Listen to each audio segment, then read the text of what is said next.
السلام علیکم ملګرو د امت مسلمه ترجمان او په پاکستان کې د قبایلو د مظلومو قبایلو ترجمان د جمعیت علماء اسلام مشر مولانا فضل الرحمن صاحب نن باقاعده د قبایلی عمایدین هغوی ته رسایي تر وزیر اعظم هاوس پورې وکړه او په الته ځان سره بوتلل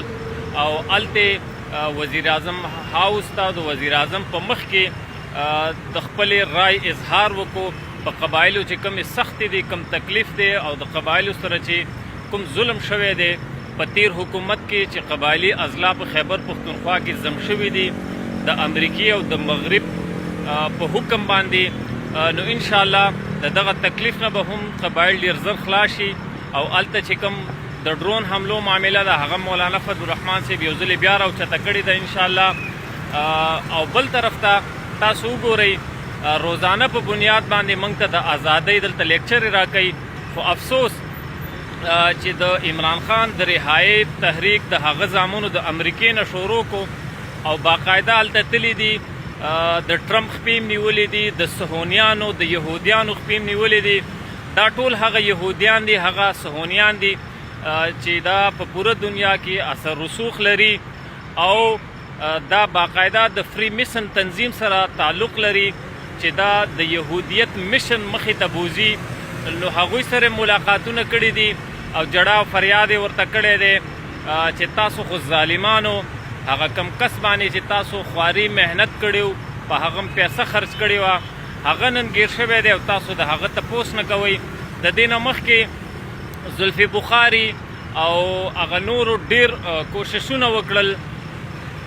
چې د عمران خان د رهایي دپاره په امریکا کې مختلف ملاقاتونه او صهیونیانو او دغه شانتي د قادیانیانو چې کوم مشران دي د هغوی سره ملاقاتونه کړي خو هغې رنګ رانه وړو نو نن دا میشن د عمران خان بچو ته پاتې شو او هغوی ته حواله کو هغوی اوس لګیا دي د خپل مشر د عمران خان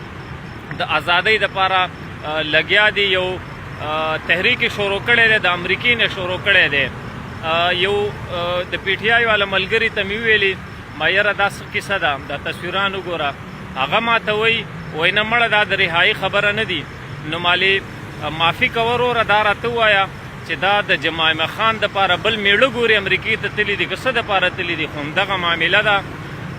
د عمران خان ازادي والله دا د پاکستان دپاره هم نقصان دی د اسلام دپاره هم نقصان دی او د پی ټی آی والا دپاره خپله نقصان دی ښه ورته پته ده نو پرېږدي دغه شی دی پکې پروت دي او په هغه ځای کې د هغه زندګي ډېره بهترینه ده د یوتیانو مطابق چې د قرآن عظیم الشان تلاوت هم کوي منځونه اودسونه هم کوي ذکرونه هم کوي نو هغه ځای د ده دپاره ډېر ښه دی او بل طرف ته الحمدلله د جمعیت علماء اسلام یو بل محنت رنګ راوړو دا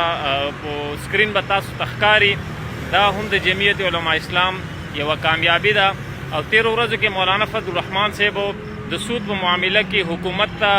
یو ځل بیا وارننګ ورکړی و نو انشاءالله د سود هغه معامله به هم ډېره زر تر زره حل شي الله دې د جمعیت علماء اسلام د مولانا فضل الرحمن صاحب د تمامو علماو حفاظت وکړي ملګرو دا ویډیو شیر کړئ چې ټولو ته پته ولګېږي خیر ټولو ته پته ده چې عمران خان یقینا د یهودیانو ټټو دی او د فری میشن سره تعلق لري خو کیدای شي که بعضې کسانو ته نوي پته نو د دې په ذریعه به ورته پته ولګي او دا ټول حقایق ثبوتونه به وګوري